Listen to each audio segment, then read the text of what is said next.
మిత్రులందరికీ నమస్కారం. ముందుగా ఈ రోజు మీట్ ద ప్రెస్ కు నన్ను ఆహ్వానించినందుకు మిత్రులు విరాహత్ అలీ గారికి, వారి మిత్ర బృందానికి నా హృదయపూర్వక ధన్యవాదాలు తెలియజేస్తూ, రాష్ట్రంలో ఎండలైతే మండుతా ఉన్నాయి. నిజానికి రాజకీయ నాయకులకు కానీ జర్నలిస్టులకు కానీ సభలకు సమావేశాలకు వచ్చే ప్రజలు కూడా ఎండలతో మాడిపోతున్న పరిస్థితే ఉంది. సరే, ఈరోజు ఇంత ఎండల్లో కూడా ఇలా ప్రచారం పీక్ స్టేజ్కు చేరుకుంది. ముఖ్యంగా ఈ రోజు ఈ పార్లమెంట్ ఎన్నికల్లో అయితే బహిరంగ సభల కంటే కూడా ప్రచార సాధనాల ద్వారానే ప్రజల మీద ఇన్ఫ్లుయెన్స్ ఎక్కువగా ఉందేమో అనిపిస్తుంది. Like electronic media, print media, అన్నింటికంటే ఎక్కువ సోషల్ మీడియా. సో ఇలాంటి మీట్ ద ప్రెస్ కార్యక్రమాలు తప్పకుండా మా పార్టీ యొక్క అభిప్రాయాలను, ఎందుకు బీఆర్ఎస్ పార్టీ గెలవాలో ప్రజలకు చెప్పుకోవడానికి నిజానికి ఇది చాలా బాగా దోహదం చేస్తుంది. ఇలాంటి అవకాశం కల్పించినందుకు మీ అందరికీ ధన్యవాదాలు. సో ఈరోజు ఈ పార్లమెంట్ ఎన్నికల్లో మీరు గమనిస్తే మార్పు మొదలైంది. అసెంబ్లీ ఎన్నికల ముందు కాంగ్రెస్ పార్టీ ఏదైతే మార్పు మొదలైందని చెప్పిందో, ఇవాళ నిజంగానే మార్పు మొదలైంది. ఏం మార్పు మొదలైందంటే, 5 ఏళ్ల కేసీఆర్ గారి హయాంలో పంటకు పెట్టుబడి సహాయాన్ని సకాలంలో అందించాం. కానీ ఈరోజు కాంగ్రెస్ వచ్చింది, పంట చేతికొచ్చినా పెట్టుబడి సహాయం రాలేదు, మార్పు మొదలైంది. కేసీఆర్ గారి ప్రభుత్వ హయాంలో ప్రభుత్వ ఆసుపత్రుల్లో డెలివరీలు దాదాపు 80% జరిగేది. కానీ ఈరోజు ప్రభుత్వ ఆసుపత్రుల్లో నమ్మకం తగ్గిపోయి, ఆ కేసీఆర్ కిట్ బంద్ అయిపోయి, ఇవాళ ప్రభుత్వ ఆసుపత్రుల దిక్కు వెళ్లకుండా ప్రైవేట్ వైపు ప్రజలు వెళ్లే విషయంలో మార్పు అయితే మొదలైంది. కేసీఆర్ గారు ఉండగా హైదరాబాద్ లో వాటర్ ట్యాంకర్లు లేవు, నీటి కొరత లేదు. ఇవాళ కాంగ్రెస్ ప్రభుత్వం వచ్చిన తర్వాత ఖమ్మంలో 3 రోజులకు ఒకసారి నీళ్లు, కరీంనగర్ లో 2 రోజులకు ఒకసారి నీళ్లు, అనేక పట్టణాల్లో alternate day water supply, Hyderabad లో అపార్ట్మెంట్లలో, గేటెడ్ కమ్యూనిటీలో వాటర్ ట్యాంకర్లు కొనుక్కొని వాళ్ళ మెయింటెనెన్స్ బిల్లులు అయితే పెరిగినాయి, నీళ్ల కష్టాలైతే ప్రారంభమైనాయి. త్రాగునీటి సరఫరాలో మార్పు మొదలైంది. విద్యుత్ సరఫరాలో మార్పు మొదలైంది. ఇవాళ రైతాంగానికి కేసీఆర్ గారు 24 గంటల కరెంట్ ఇస్తే, ఈ ప్రభుత్వం వచ్చినాక 15-16 గంటల కరెంటు కూడా ఇవ్వలేదు. కొన్ని చోట్ల 12 గంటలే వచ్చింది. ముఖ్యంగా మోటార్లు కాలిపోవడం, ప్రతి మోటార్ కాలిపోతే రైతు మీద 10,000 రూపాయల ఖర్చు మీద పడుతుంది. ఇవాళ గ్రామీణ ప్రాంతాల్లో ప్రతి 10 రైతుల్లో 5 మోటార్లు కాలిపోయినాయి. కేసీఆర్ ఉండగా ఒక్క మోటార్ కాలలేదు. కాంగ్రెస్ వచ్చింది, కరెంటు మోటార్లు కాలుతున్నాయి. కాంగ్రెస్ వచ్చింది, కరెంటు కష్టాలు ప్రారంభమైనాయి. కాంగ్రెస్ వచ్చింది, గృహ అవసరాలకు కూడా కరెంటు కోతలు స్టార్ట్ అయిపోయి మార్పు మాత్రం మొదలైంది. అంటే త్రాగునీటి సరఫరాలో మార్పు, విద్యుత్ సరఫరాలో మార్పు, ప్రభుత్వ ఆసుపత్రుల పనితీరు, కేసీఆర్ కిట్టులో మార్పు, రైతు బంధుకు సకాలంలో డబ్బులు ఇవ్వడంలో మార్పు, పంటలు ఎండిపోవడంలో మార్పు, పోలీసులు విపరీతంగా అక్రమ కేసులు పెట్టి ప్రజల్ని వేధించడంలో, ప్రతిపక్షాలను వేధించడంలో, నిర్బంధించడంలో, జైళ్లను నింపడంలో మాత్రం మార్పు మొదలైంది. ప్రజాపాలన అన్నారు. ఈ ప్రజాపాలనలో ఇవాళ నిర్బంధాలు ఎక్కువైపోయినాయి. జైళ్లు నింపడంలో మాత్రం మార్పు మొదలైపోయింది. ఇది ఈరోజు కాంగ్రెస్ ప్రభుత్వం అందించింది. కొత్త పథకాలు రాలేదు, కానీ ఉన్న పథకాల్లో కోతలు వచ్చినాయి. ఇవాళ మీ మార్పు కొత్తగా ఆశలు చూపించారు ప్రజలకు, మేము అద్భుతాలు చేస్తామని. కొత్తగా ఇచ్చింది ఏమీ లేదు. మీ 5 నెలల పాలనలో ఉన్నవి ఊడవిక్తా ఉన్నారు. ప్రజల కష్టాలు ప్రారంభమైనటువంటి పరిస్థితి ఉంది. ఇవాళ మీరు 6 గ్యారంటీలు అన్నారు. మీ 6 గ్యారంటీల్లో అసలు నిజంగా అమలైనాయా? 6 గ్యారంటీలు 5 అయిపోయినాయని ఒక సత్యదూరమైన విషయం మాట్లాడుతూ ఉన్నారు. ఇది కాంగ్రెస్ పార్టీ మేనిఫెస్టో. ఈ మేనిఫెస్టోలో వాళ్ళు ఇచ్చిన 6 గ్యారంటీలు మీరు చూస్తే, ఈ 6 గ్యారంటీల్లో 5 అయిపోయినాయి అంటున్నారు. నేను మీ ద్వారా రాష్ట్ర ప్రజలకు చెప్పదలుచుకున్నా, కాంగ్రెస్ పార్టీని అడగదలుచుకున్నా, 6లో 5 అయినాయా? 6లో మొదటి గ్యారంటీ మహాలక్ష్మి. ఈ రాష్ట్రంలోని ప్రతి మహిళకు 2,500 రూపాయలు ఇస్తామన్నారు. అమలైందా? కాలేదు. అంటే మొదటి గ్యారంటీ ఫెయిల్. రెండవ గ్యారంటీ రైతులకు రైతు బంధుకు 15,000 రూపాయలు, వడ్లకు మక్కలకు 500 బోనస్, వ్యవసాయ కూలీలకు 12,000. అయిందా? రెండవ గ్యారంటీ కాలేదు, ఫెయిల్. మూడవ గ్యారంటీ ఇందిరమ్మ ఇండ్లు. పేదలందరికీ 100 రోజుల్లో ఇల్లు మంజూరు చేస్తామని 5 లక్షల రూపాయలతో ఇస్తాము, 250 గజాల స్థలం ఇస్తామన్నారు. ఒక్కరికన్నా ఇచ్చింది రాష్ట్రంలో? జరగలేదు. మూడోది ఫెయిల్. నాలుగోది యువ వికాసం. విద్యార్థులందరికీ 5 లక్షల విద్యా భరోసా కార్డు అన్నారు, నిరుద్యోగ భృతి అన్నారు. నాలుగోది కూడా అమలు కాలేదు, ఫెయిల్. ఐదవది చేయూత. రాష్ట్రంలో వృద్ధులకు, వితంతువులకు, ఆసరా పెన్షన్దారులకు 4,000 పెన్షన్ ఇస్తామన్నారు. ఐదవది ఇవ్వలేదు, ఫెయిల్. మీరు 6లో 5 అయినాయి అన్నారు, 6లో 5 కాలేదు, 6లో 5 కాలేదు. ఒకటైంది ఏంది, గృహజ్యోతి, కానీ అది పార్షియల్ గానే అయింది. రాష్ట్రంలో 91 లక్షల మంది వైట్ రేషన్ కార్డు హోల్డర్స్ ఉంటే గృహజ్యోతి మీరు ఇచ్చింది కేవలం 30 లక్షల మందికి, అక్కడ కూడా పార్షియల్ గానే జరిగింది. మరి 6లో 5 అయినాయి అంటున్నారు, 6లో 5 కాలేదు, ఇది నిజం. కానీ ఒక గోబల్స్ ప్రచారాన్ని తిరిగి చేస్తా ఉన్నారు. ఇలా మీరు అందరికీ మోసం చేసినారు. ఎవరికి మోసం చేయలేదు? రైతులకు మోసం, మహిళలకు మోసం, పేదలకు మోసం, విద్యార్థులకు మోసం, నిరుద్యోగులకు మోసం, ఉద్యోగులకు మోసం, గొల్ల కుర్మలకు మోసం. ఇవన్నీ కూడా మీరేం చెప్పారు? ఇవాళ రైతులకు 6 విషయాలు చెప్పారు. ఒకటి, రైతు బంధు 15,000 మోసం. 2, కౌలు రైతులకు 15,000 మోసం. వ్యవసాయ కూలీలకు 12,000 మోసం. వడ్లకు మక్కలకు బోనస్ మోసం. 2 లక్షల రుణమాఫీ మోసం. 6వది మీరు చెప్పింది రైతులకు 24 గంటల కరెంటు, అది మోసం. 6 విషయాలు రైతులకు ఇచ్చిన ఏ ఒక్క హామీ నిలబెట్టుకొని కాంగ్రెస్ కు ఈ రాష్ట్రంలో రైతులు ఎందుకు ఓటేయాలని ఈరోజు ఆలోచిస్తా ఉన్నారు. ఇకపోతే మహిళలు, ఇందాకే చెప్పినట్టు రాష్ట్రంలో 18 ఏళ్లు నిండిన మహిళలందరికీ 2,500 రూపాయలు ఇస్తామని మోసం చేసినారు.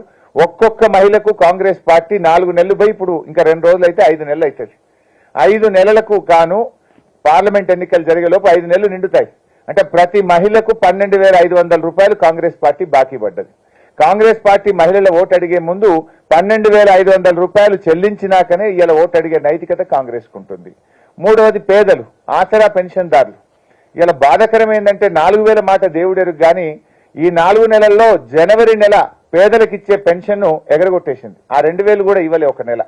ఒక నెల జనవరిలో వృద్ధులకు, వితంతువులకు పెన్షనే ఇవ్వకుండా ఎగరగొట్టేసినారు. అన్న వస్త్రానికి వస్తే ఉన్న వస్త్రం పోయినట్టు 4,000కు ఆశపడితే ఒక నెల 2,000 పెన్షన్ ఎగరగొట్టి పేదలకు అన్యాయం చేశారు. విద్యార్థులు, ఇవాళ భరోసా కార్డు ఇంకా ప్రారంభమే లేదు. నిరుద్యోగులు 4,000 నిరుద్యోగ భృతి ఇస్తామని చెప్పి స్వయంగా ప్రియాంక గాంధీ గారు చెప్పారు, మేనిఫెస్టోలో పెట్టారు, రేవంత్ రెడ్డి గారు చెప్పారు. మేము అసెంబ్లీలో ఎప్పటి నుంచి అమలు చేస్తారంటే బట్టి విక్రమార్క గారు లేచి మీరందరూ సాక్ష్యం దానికి, మేము నిరుద్యోగ భృతి ఇస్తామని ఎక్కడా చెప్పలేదు, 6 గ్యారెంటీల్లో చెప్పలేదు, ఎన్నికల్లో చెప్పలేదని నిండు అసెంబ్లీలో పగలు అబద్ధమాడి చేతులు ఎత్తేసిన తీరు పట్ల ఇవాళ రాష్ట్రంలోని నిరుద్యోగులు చాలా తీవ్రమైనటువంటి ఆగ్రహంతో ఉన్నారు. ఉద్యోగులకు మోసం. మేనిఫెస్టోలో వాళ్ళు ఏం రాశారు? మేము అధికారంలోకి రాగానే వెంటనే ఉద్యోగులకు పెండింగ్ లో ఉన్న 3 డిఏలు ఇస్తామన్నారు. 3 ఇప్పుడు 4వ డిఏ కూడా కేంద్ర ప్రభుత్వం ఇచ్చింది. ఇలా 4 డిఏలు పెండింగ్ పెట్టి రిటైర్ అయిన ఉద్యోగులకు పెన్షనరీ బెనిఫిట్స్ ఇవ్వకుండా రాష్ట్రంలోని ఉద్యోగులను కూడా కాంగ్రెస్ పార్టీ మోసం చేసింది. అందువల్ల ఇలా రాష్ట్ర ప్రజలు తప్పకుండా నిజంగా మార్పు కోరుకుంటున్నారు. నిజంగా ఈ కాంగ్రెస్ పార్టీ ఎందుకు ఓటేశాము, వద్దురో నాయనా ఈ కాంగ్రెస్ పాలన అనే పరిస్థితి 5 నెలల్లోనే వచ్చింది. ఇలా రైతులు కేసీఆర్ను గుర్తు చేసుకుంటున్నారు, మహిళలు కేసీఆర్ను గుర్తు చేసుకుంటున్నారు, పెన్షన్దారులు తిరిగి కేసీఆర్ను గుర్తు చేసుకునేటువంటి పరిస్థితి ఇలా స్పష్టంగా కనబడతా ఉంది. ఇలా మనం మన చట్ట ప్రకారంగా ఎవరైనా ఒక చెక్ ఇచ్చారనుకోండి, చెక్ బౌన్స్ అయితే ఏమవుతుంది? చట్ట ప్రకారంగా శిక్ష పడుతుంది. కానీ ఈ రాష్ట్రంలో కాంగ్రెస్ పార్టీ ఇచ్చిన బాండ్ పేపర్ బౌన్స్ అయింది. బాండ్ పేపర్ బౌన్స్ అయినప్పుడు శిక్ష పడాలన్నా వద్దా కాంగ్రెస్ కు? మీ బాండ్ పేపర్ మీద 100 రోజుల్లో 6 గ్యారెంటీలు అమలు చేస్తాం, పదవి బాధ్యతలు చేపట్టగానే మొదటి సంతకం 6 గ్యారెంటీల మీద అన్నారు, మొదటి అసెంబ్లీలో చట్టబద్ధత తెస్తామన్నారు, 100 రోజుల్లో అమలు చేస్తామన్నారు. You are failed in all these 3 issues. ఒకటి, మొదటి సంతకం పెట్టలేదు, అసెంబ్లీలో చట్టబద్ధత చేయలేదు, 100 రోజుల్లో అమలు చేయలేదు.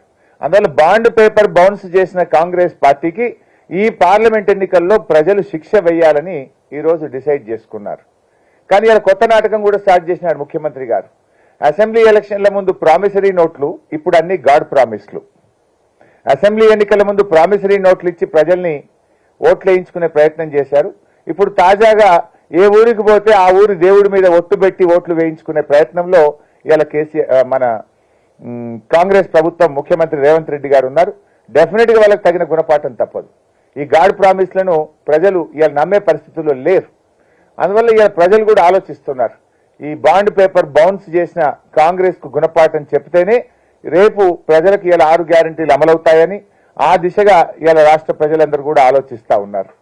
ఎందుకంటే మీరు 6 గ్యారెంటీల విషయంలో ఆ రోజు కాళ్ళల్లో మొక్కి చేతులల్లో మొక్కి ప్రజల్ని నమ్మించి ఇలా బాండ్ పేపర్ల మీద రాసిస్తేనే ప్రజలు నమ్ముతారని చెప్పి మీరు నమ్మించి మోసం చేసేది కనుక డెఫినెట్ గా మీకు తగిన గుణపాఠం ఇలా ప్రజలు చెప్పేటువంటి పరిస్థితుల్లో ఉన్నారు.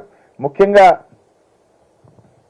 ఇలా హామీల గురించి ప్రశ్నిస్తే కూడా రేవంత్ రెడ్డి గారు మంత్రుల భాష పట్ల కూడా ప్రజలు తీవ్ర ఆగ్రహంగా ఉన్నారు. వాళ్ళు ఇలా రాక్షసంగా మాట్లాడుతున్నారు. రైతు బంధు రాలేదు అంటే ఏమంటున్నారు, చెప్పుతో కొట్టండి అని మంత్రులు మాట్లాడుతున్నారు. మరి నిన్న వ్యవసాయ శాఖ మంత్రి తుమ్మల నాగేశ్వరరావు గారే అన్నారు, నాకు రైతు బంధు రాలేదు అన్నాడు. మరి ఇప్పుడు ఎవరితో చెప్పుతో కొట్టాలి? ఒక మంత్రి ఏమో రైతు బంధు అడిగితే చెప్పుతో కొట్టాలన్నాడు, ఇంకొక మంత్రి గారేమో స్వయంగా రాష్ట్ర వ్యవసాయ శాఖ మంత్రి గారే నాకే రైతు బంధు రాలేదు అంటున్నాడు. కాంగ్రెస్ పార్టీ కార్యకర్తలే ఒక మంత్రిని పట్టుకొని రైతు బంధు పడలేదు అని నిలదీసినటువంటి పరిస్థితి. అమ్మా నువ్వేమో 5 ఎకరాల దాకా పడ్డాయన్నావు, నాకు 3 ఎకరాలే ఉంది, నాకు పడలేదు అని చెప్పి స్వయంగా సీతక్క గారిని వాళ్ళ కాంగ్రెస్ పార్టీ కార్యకర్తనే ఒక సభలో నిలదీసినటువంటి పరిస్థితి మనం చూస్తా ఉన్నాం. అంటే ఇవాళ ఈ ప్రభుత్వం ఢిల్లీకి మూటలు పంపడం మీద ఉన్న శ్రద్ధ 6 గ్యారెంటీల అమలు విషయంలో లేకుండా పోయింది. ఇవాళ పార్లమెంట్ ఎన్నికల సందర్భంగా అన్పార్లమెంటరీ లాంగ్వేజ్ తో రేవంత్ రెడ్డి గారు రెచ్చిపోతా ఉన్నారు. దీన్ని ఇలా ప్రజలు నచ్చట్లేదు. ఇవాళ మీరు చూడండి రేవంత్ రెడ్డి గారి భాష కానీ బాడీ లాంగ్వేజ్ కానీ ఇవాళ రాష్ట్రం యొక్క పరువు తీసే విధంగా, అరే తెలంగాణ రాష్ట్ర ముఖ్యమంత్రి ఇట్లా మాట్లాడతాడా, ఇదేం భాష అని ప్రజలు అసహించుకుంటున్నారు. ఒక ముఖ్యమంత్రి గారు మాట్లాడే భాష వల్ల రాష్ట్రం యొక్క గౌరవం తగ్గే విధంగా ఇవాళ రేవంత్ రెడ్డి గారి వ్యవహార శైలి, ఆయన భాష ఉన్నది. ఆయన అంటారు రాష్ట్రంలో తెలంగాణ సాధించిన కేసీఆర్ ను 10 ఏళ్లు ముఖ్యమంత్రిగా పనిచేసిన కేసీఆర్ గారిని పట్టుకొని నీ పేగులు తీసి మెడలేసుకుంటాను ఒక ముఖ్యమంత్రి గారు మాట్లాడొచ్చునా? నీ కనుగుడ్లు తీసి గోటీలాడతా అని చెప్పి ఇవాళ రేవంత్ రెడ్డి గారు ఆ భాష వాడడాన్ని ఇవాళ తెలంగాణ ప్రజలు అంగీకరించొద్దనుకుంటున్నారు. నువ్వు ఆయన బట్టలు ఉడబిక్తా డ్రాయర్ ఉడబిక్తా అని ఒక ముఖ్యమంత్రి తెలంగాణ సాధించిన అంత సీనియర్ నాయకుడు ఆయన వయసును కూడా గౌరవించకుండా ఆయన సీనియారిటీని గౌరవించకుండా నువ్వు మాట్లాడితే is it fair on your part? Is it the way you are ruling the state? అంటే ఇవాళ రాష్ట్రంలో యువతకు కానీ రేపటి తరం రాజకీయ నాయకులకు నువ్వు ఇచ్చే సందేశం ఏంది? ఇవాళ రాష్ట్ర ప్రజలు దాన్ని ఒప్పుకునే పరిస్థితులు లేరు. ఇలా కేసీఆర్ గారి పట్ల కానీ మీరు వాడుతున్న భాష పట్ల మీ యొక్క బాడీ లాంగ్వేజ్ పట్ల నీ యాటిట్యూడ్ పట్ల ఇలా రాష్ట్ర ప్రజలు తప్పకుండా తగిన గుణపాఠం చెప్పేటువంటి పరిస్థితుల్లో ఇలా ప్రజలు ఆలోచిస్తా ఉన్నారు. ఎందుకంటే ఆయన ప్రయత్నం వల్ల కూడా మీరు చూస్తే కేసీఆర్ గారు ఏం చేస్తే దాన్ని రివర్స్ చేసే ఆలోచనలో ఉన్నాడు. ఇలా కొత్త జిల్లాలు ఏర్పాటు చేసి పరిపాలన వికేంద్రీకరణ జరిగితే ఈడంటాడు జిల్లాలు తీసేస్తా అంటాడు. ఏ జిల్లా తీస్తావు? జిల్లాలు తీస్తే ప్రజలు ఊరుకుంటారా? జిల్లాలు తీయడం ద్వారా నువ్వు ఏం మెసేజ్ ఇవ్వాలనుకున్నావు? ఒక కొత్త జిల్లా వస్తే ఇలా భూపాలపల్లి జిల్లా వచ్చింది, అక్కడ ఏం బెనిఫిట్ వచ్చింది? అక్కడ ఒక మెడికల్ కాలేజ్ వచ్చింది, ఒక జిల్లా ఆసుపత్రి వచ్చింది. జిల్లా రావడం ద్వారా ఉన్నత అధికారులు వచ్చి అక్కడ అడ్మినిస్ట్రేషన్ ఫోకస్ రావడం ద్వారా ప్రజలకు పరిపాలన దగ్గరగా వచ్చింది. దాన్ని తీసేయాలనుకుంటున్నారా మీరు? ఇలా ఒక నాగర్ కర్నూలు, ఒక భూపాలపల్లి, ఒక ములుగు జిల్లా, ఒక ట్రైబల్ డిస్ట్రిక్ట్స్, ఇలాంటి గద్వాల్ లాంటి ప్రాంతం, అక్కడ ఇలా పరిపాలన ప్రజలకు దగ్గరగా వచ్చి ప్రజలకు మేలు జరుగుతూ ఉంటే నేను జిల్లాలు తగ్గిస్తా, కమిషన్ వేస్తా అని రేవంత్ రెడ్డి గారు మాట్లాడడం అంటే ఇది ఇది ఇది ముందుకు పోవడం కాదు, వెనక్కి పోవడం. ఇది సరి అయినటువంటి పద్ధతి కాదు. అంటే ఒక గుడ్డి వ్యతిరేకతతో కేవలం పగ ప్రతీకారంతో ఇవాళ ప్రభుత్వాన్ని నడుపుతున్నట్టు కనబడుతుంది తప్ప మేము గత ప్రభుత్వం కంటే మేలుగా పనిచేస్తాము, బాగా పనిచేసి పేరు తెచ్చుకునేటువంటిది ఈ ప్రభుత్వంలో కనబడతలేదు. ఎంతసేపు పగ ప్రతీకారం అనేటువంటిది మాత్రమే రేవంత్ రెడ్డి గారిలో ఈరోజు కనబడతా ఉంది. మీరేమన్నారు ఆ రోజు? మాటలు కోటలు దాటుతున్నాయి, చేతల్లో గడప దాటని పరిస్థితి రేవంత్ రెడ్డి ప్రభుత్వాన్ని. ఆ రోజు ఏమన్నారు? ప్రమాణ స్వీకారం చేసేటప్పుడు ప్రగతి భవన్ ముందు ఇనుప కంచెలు బద్దలు కొడుతున్నామో అన్నారు. అది పెట్టిందే కాంగ్రెస్ ప్రభుత్వం. మీ మేనిఫెస్టోలో ఏం చెప్పారు? ప్రతిరోజు ముఖ్యమంత్రి ప్రజల్ని కలుస్తాడు, మాది ప్రజాపాలన అన్నారు. ఏం జరిగింది? మొదటి రోజే కలిసిండు రేవంత్ రెడ్డి. ఒక్కరోజు మొదటి రోజు మాత్రమే ప్రజల్ని కలిసిండు, మళ్ళా ప్రజల్ని కలిస్తే ఒట్టు. రెండవ రోజు మంత్రులు పోయిండ్రు, వాళ్ళు ఒక 2 రోజులు కలిసిండ్రు. ఇక 3వ రోజు తర్వాత అవుట్ సోర్సింగ్ ఉద్యోగులే మిగిలిండ్రు అక్కడ. మరి ఇదైనా ప్రజాపాలన? నువ్వు బద్దలు కొట్టి ఏం చేసినావు? ప్రజలకు దొరకకుండా అయినావు. నువ్వు ప్రజల్ని నువ్వు గెలుస్తలేవు. ఈరోజు ఇలా 3,50,000 దరఖాస్తులు వచ్చినాయి ప్రజాపాలనలో. ఒక్క దరఖాస్తు అన్న పరిష్కారం అయిందా? ఆ కాగితాలన్నీ ఎక్కడ పోయినాయి? ప్రజలు ఎంతో దూరంతో ఆశతో ముఖ్యమంత్రి కలుస్తాడని వస్తే నువ్వు కలవకపోతివి, నీ మంత్రులు కలవకపోయే. పెట్టిన దరఖాస్తులకు ఈ రోజు వరకు స్పందన లేదు, దాని యొక్క ఫలితం లేదు. 3,50,000 దరఖాస్తులు ఇప్పటి వరకు వచ్చినట్టు సమాచారం. దాని మీద వైట్ పేపర్ రిలీజ్ చేయండి. మీరు ఎంతమందికి మేలు చేసిండ్రు, ఆ 3,50,000 దరఖాస్తుల్లో ఎన్ని పరిష్కారమైనవో చెప్పగలుగుతారా? అంటే మీ ప్రజాపాలన అట్టర్ ఫ్లాప్. కేవలం ఎన్నికల ముందు మాటలకు పనికొచ్చింది తప్ప అధికారంలోకి వచ్చినాక ప్రజాపాలన అంతా ఒక ఫార్స్ గా మారిపోయింది.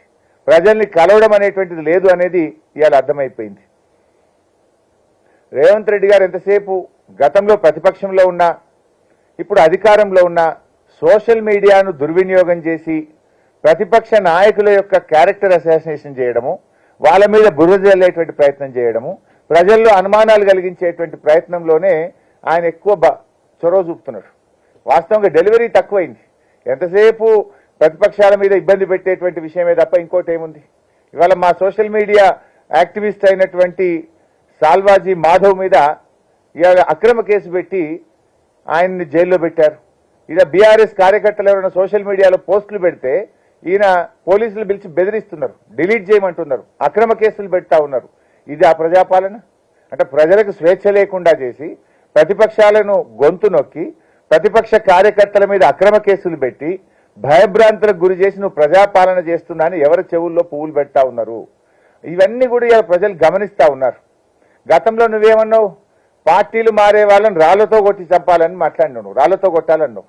ఇవాళ ఏం చేస్తుండు? ఇవాళ అప్పుడేమో ప్రవచనాలు చెప్పిండు పార్టీలు మారే వాళ్ళను రాళ్లతో కొట్టాలని. ఆ ప్రవచనాలు చెప్పిన రేవంత్ రెడ్డి ఇలా ఎడాపెడా కండువాలు కప్తూనే ఉన్నాడు. ఇంకా బాధ ఏంటంటే వాళ్ళ కాంగ్రెస్ పార్టీ జాతీయ మేనిఫెస్టో హైదరాబాద్ లో రిలీజ్ చేసిండ్రు.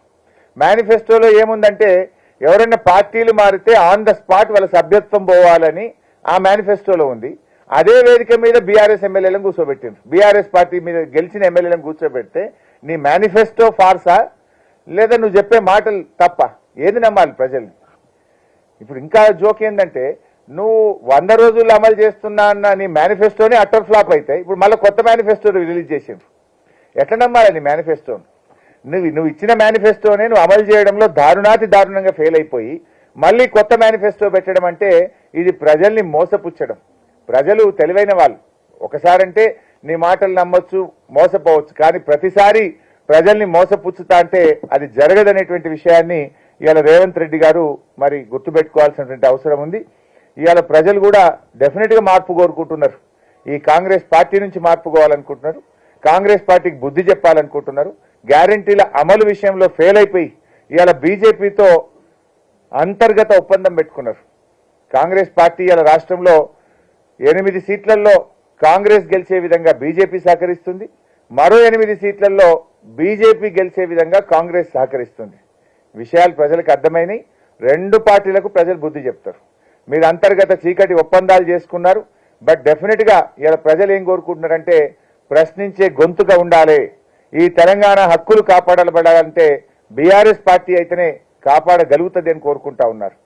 ఇవాళ ఇంకో విషయం కూడా ఏంటంటే మన రాష్ట్ర విభజన జరిగినప్పుడు 10 ఏళ్ల పాటు హైదరాబాద్ ను జాయింట్ క్యాపిటల్ గా పెట్టారు. ఈ జూన్ కు ఆ 10 ఏళ్లు పూర్తి కాబోతా ఉన్నాయి. మళ్ళీ జాయింట్ క్యాపిటల్ ని ఎక్స్టెండ్ చేయాలని ఇప్పటికే ఆంధ్రప్రదేశ్ నుంచి స్టార్ట్ అయింది. రేపు దాన్ని గట్టిగా అడ్డుకోవాలన్నా పార్లమెంట్ లో గొంతు విప్పి మాట్లాడాలంటే అది బీఆర్ఎస్ పార్టీతో సాధ్యమవుతుంది. ఇవాళ రేవంత్ రెడ్డి గారికి ఆంధ్రాలో ఆయన మూలాలు ఉన్నాయి. ఆయన మళ్ళీ వాళ్ళకి సహకరించే ప్రమాదం లేకపోలేదు. గతంలో కూడా 7 మండలాలను ఆంధ్రప్రదేశ్ లో కలిపినప్పుడు బీజేపీ ప్రతిపాదించింది, కాంగ్రెస్ ఆ బిల్లుకు మద్దతు ఇచ్చింది. ఎందుకంటే వీళ్ళ రాజకీయ ప్రయోజనాల కోసం ఆ 7 మండలాలను లోయర్ సీలేర్ పవర్ ప్రాజెక్ట్ ను తెలంగాణకు దక్కకుండా చేసిన 2 జాతీయ ప్రాజెక్టులు. ఆ రోజు తెలంగాణలో 7 మండలాలను సీరియస్ గా వ్యతిరేకించింది, బంద్ కాల్ ఇచ్చింది, దీనికి బిల్లుకు అగెనిస్ట్ గా ఓటేసింది ఒక్క బీఆర్ఎస్ పార్టీ మాత్రమే.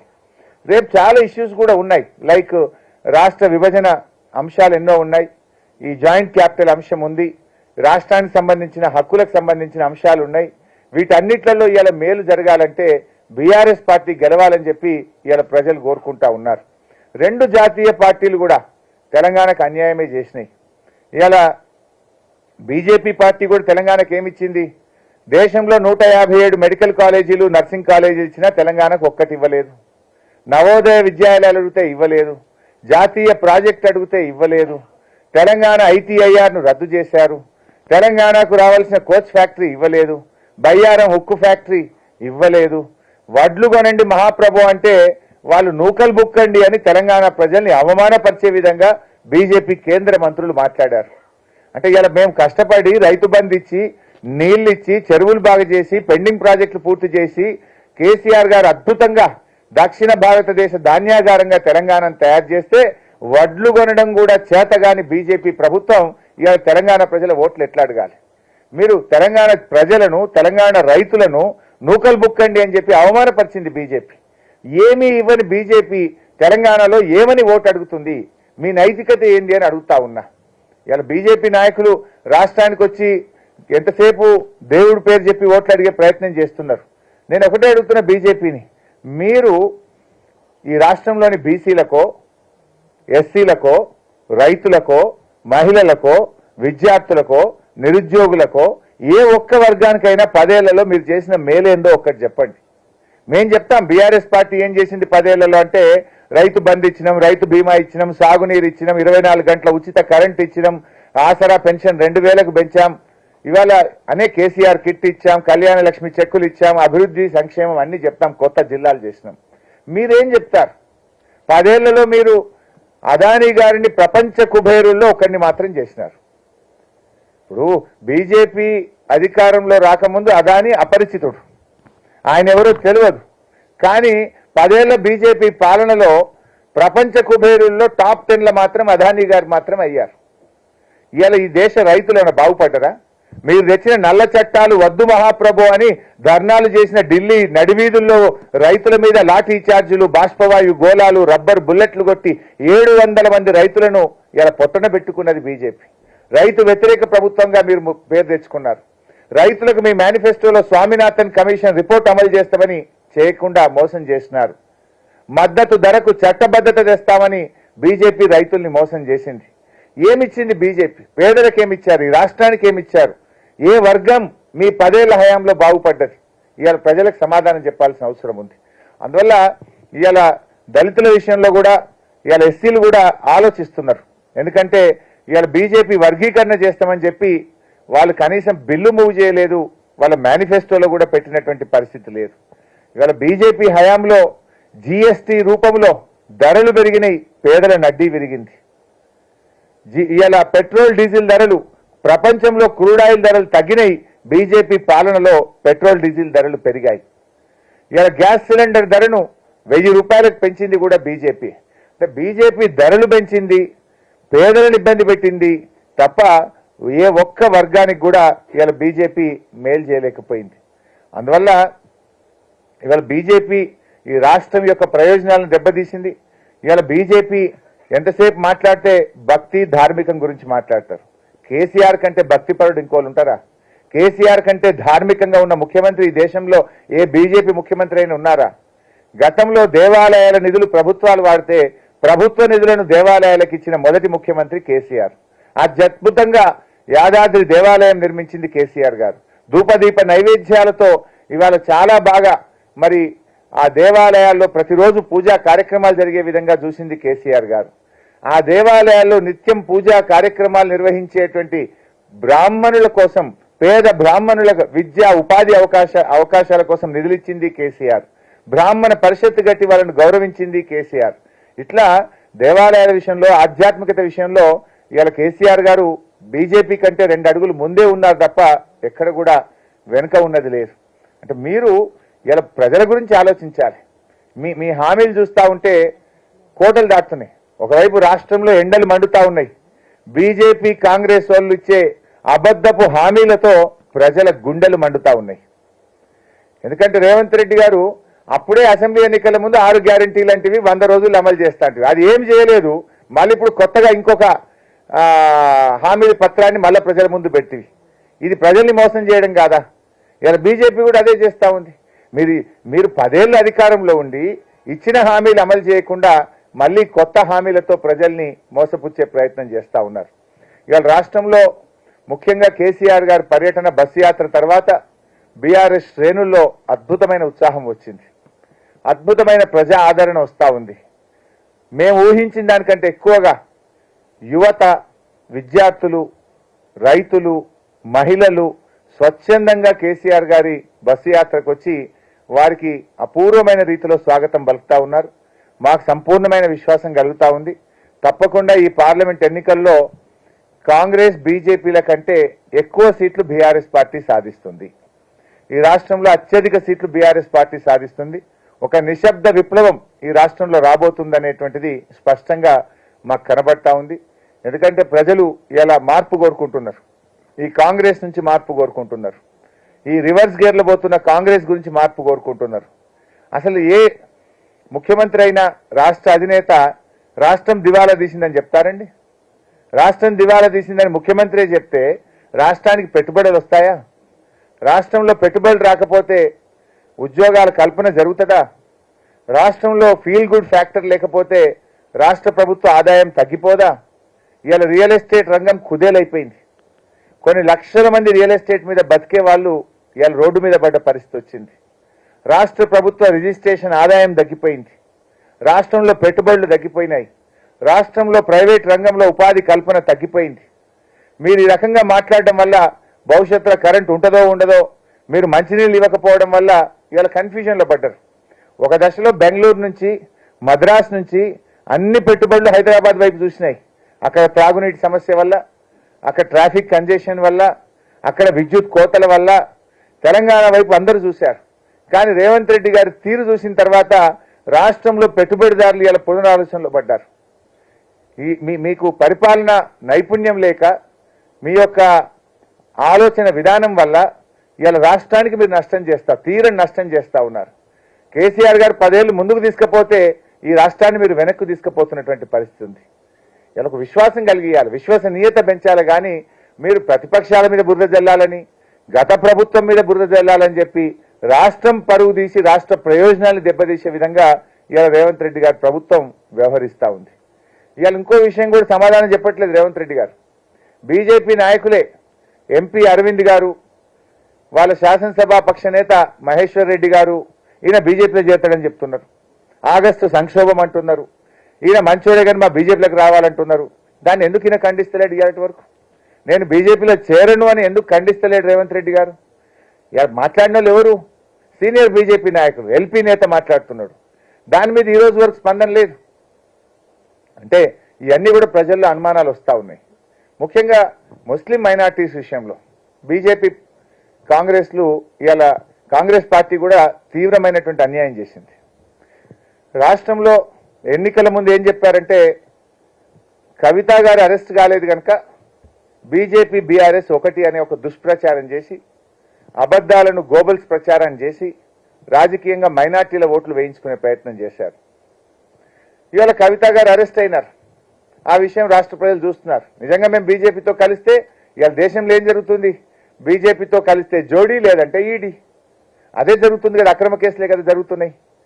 ఈరోజు మైనార్టీల విషయంలో हमारे तमाम मुसलमान बहनों से भाइयों से मेरा एक ही गुजारिश है, आप लोग सोचना चाहिए। आज रेवंत रेड्डी ने माइनॉरिटीज को धोखा दिया है। माइनॉरिटीज को पहली सरकार है, एक बगैर माइनॉरिटी मिनिस्टर आज कोई हुकूमत बना है, वो सिर्फ रेवंत रेड्डी का हुकूमत है। इसके पहले या कांग्रेस भी रहने दो, तेलुगुदेशम भी रहने दो, बीआरएस भी रहने दो, कम से कम एक माइनॉरिटी मिनिस्टर तो रहता था। केसीआर साहब के हुकूमत में दूसरी बार 2 ही मिनिस्टर स्वेरिंग सेरेमनी करे, एक है केसीआर, दूसरा है महमूद अली साहब होम मिनिस्टर। इतना इज्जत हमने आपके लिए दिया है, लेकिन 12 मिनिस्टर को लेके भी एक मुसलमान को मिनिस्टर नहीं दिया। आपके वोटों से सरकार बना, आपको आज गवर्नमेंट में जगह नहीं मिला। ये अफसोस की बात है, आप सोचने की बात है। दूसरी बात, 4000 करोड़ रुपए बजट में माइनॉरिटीज के लिए देते बोले, आज आधा भी नहीं दिए। तीसरी बात, जो रमजान का तोहफा था, जब तक केसीआर थे रमजान का तोहफा मिला, जैसा कांग्रेस आ गया तोहफा बंद। तीसरी बात, इमाम मौजम साहब को 12,000 देते बोले, अब 5,000 भी जो पहले मिल रहा था वो भी आज नहीं मिल रहा है। आप लोग सोचिए, ये रेवंत रेड्डी ने मोदी साहब को जाके बड़े भाई बोलता, राहुल गांधी को भाई बोलता। अब तुम किसके साथ है? बड़े भाई आगे भी तुम्हारा आशीर्वाद चाहिए बोल रहा, बोले तो आगे भी उन्हें ही प्रधानमंत्री बनता, उनको आपको उनका आशीर्वाद चाहिए। आप क्या बोलना, 5 दिन पहले 10 दिन पहले नोटिफिकेशन आने वाला है, आप जाके आगे भी आशीर्वाद चाहिए बोल रहे। बोले तो राहुल गांधी प्रधानमंत्री नहीं बनता क्या? फिर आगे उनका आशीर्वाद आप क्यों पूछ रहे? ये सोचने की बात है, ये अंदर से उन्हें मिला हुआ है। बोलता है कि अदानी साहब अच्छा है, अदानी से गला मिलता है जे, और गुजरात मॉडल बनाओ बोल रहा है तेलंगाना को। बोले तो गोधरा जैसा काम तेलंगाना में करना बोल के आप बोलना चाह रहे क्या? गुजरात मॉडल फेल्यूर मॉडल बोल के राहुल गांधी बोलता, आप जाके गुजरात मॉडल बनाओ बोल रहे। बोले तो क्या बोलना चाह रहे आप लोग? ये बात हमारे तमाम मुसलमान बहनों भाइयों आप लोग सोचना, all minority should think BRS is a secular party. తప్పకుండా బీఆర్ఎస్ పార్టీ అన్ని వర్గాల ప్రయోజనాలు కాపాడడం కోసం పనిచేస్తుంది।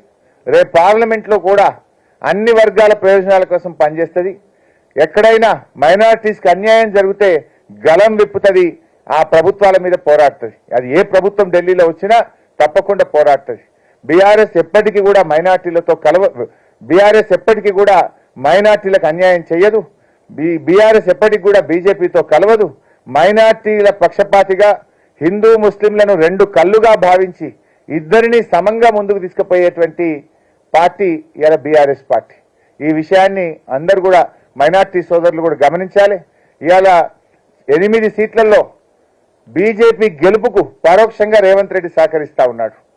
ఈ కుట్రలో మైనార్టీలు భాగస్వామ్యం కావద్దని, ఈ కుట్రలను తిప్పికొట్టాలని, బీఆర్ఎస్ పార్టీని ఆశీర్వదించాలని కూడా నేను ముస్లిం మైనార్టీ సోదరులందరినీ, క్రిస్టియన్ మైనార్టీ సోదరులను, అన్ని మైనార్టీ వర్గాలను కూడా నేను ఈ సందర్భంగా కోరుతా ఉన్నాను।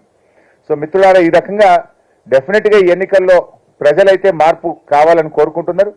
ఈ ప్రభుత్వం 5 నెలల్లోనే అబాస్పాలైపోయింది, ప్రజలకు ఇచ్చిన హామీలు అమలు చేయడంలో అట్టర్ ఫ్లాప్ అయిపోయింది। అందువల్ల ఒక ప్రశ్నించే గొంతుక ఉండాలి। ఈ హామీలు అమలు కావాలంటే రాష్ట్రంలో బీఆర్ఎస్ గెలిస్తేనే రేపు ప్రధాన ప్రతిపక్షంగా మేము గట్టిగా కాంగ్రెస్ మెడలు వంచి పోరాటం చేసి ప్రజల పక్షాన మేము నిలబడగలుగుతాం।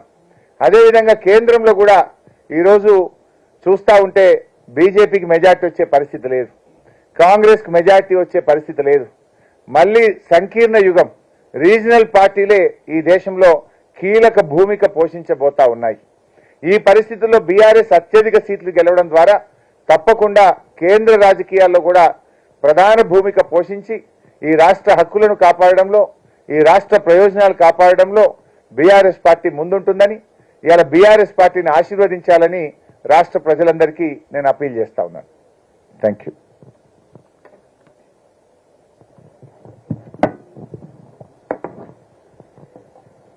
థ్యాంక్ యూ సో మచ్ అండి. అంటే ప్రతిపక్ష నాయకుడుగా చాలా స్ట్రాంగ్ ఆర్గ్యుమెంట్స్ చెప్పారు మీరు, బీఆర్ఎస్కి ఎందుకు ఇప్పుడు అవకాశం ఇవ్వాలి ప్రజలు అన్నది. Before I open the floor to questions, నేను మిమ్మల్ని అడగాలి. ఇప్పుడు మీరు అన్నారు క్వశ్చన్ చేయడానికి కోసం మాకు బీఆర్ఎస్కి ఓట్ ఇవ్వండి అన్నది, కానీ మీ నాయకుడు ఒక క్యాంపెయిన్ మీటింగ్లో చెప్పారు మీ క్యాండిడేటు కేంద్ర మంత్రి అవుతారు అని. అంటే దాన్ని ఎట్లా అర్థం చేసుకోవాలి? మీరు ఇప్పుడు ఎవరికి మెజారిటీ రాదు, బీజేపీకి రాదు, ఇండియా అలయన్స్ కి రాదు అంటున్నారు, అండ్ రేవంత్ రెడ్డి గారు మిమ్మల్ని అక్కడ చేర్చుకోము అని అంటున్నారు. అంటే మీరు బీజేపీ తోటి కలుస్తారని అనుకోవాలి కదా. నేను ఇందాకే చెప్పాను, దేశంలో 2 జాతీయ పార్టీలు మెజార్టీ సాధించలేవు, సంకీర్ణ యుగం రాబోతా ఉంది, రీజనల్ పార్టీలు కీలక భూమిక పోషించబోతా ఉన్నాయి, అందులో మేము భాగస్వామ్యంగా ఉంటాం. రీజనల్ పార్టీస్ అంటే విత్ ఇండియా అలయన్స్ లేకుండా రీజనల్ పార్టీస్ కి స్ట్రెంత్ రాదు కదా. India alliance, Congress is also become a regional party. Last time they got 57. I don't think this time they will get even that seats. So వాళ్ళ role అంటూ పెద్దగా ఉండదు.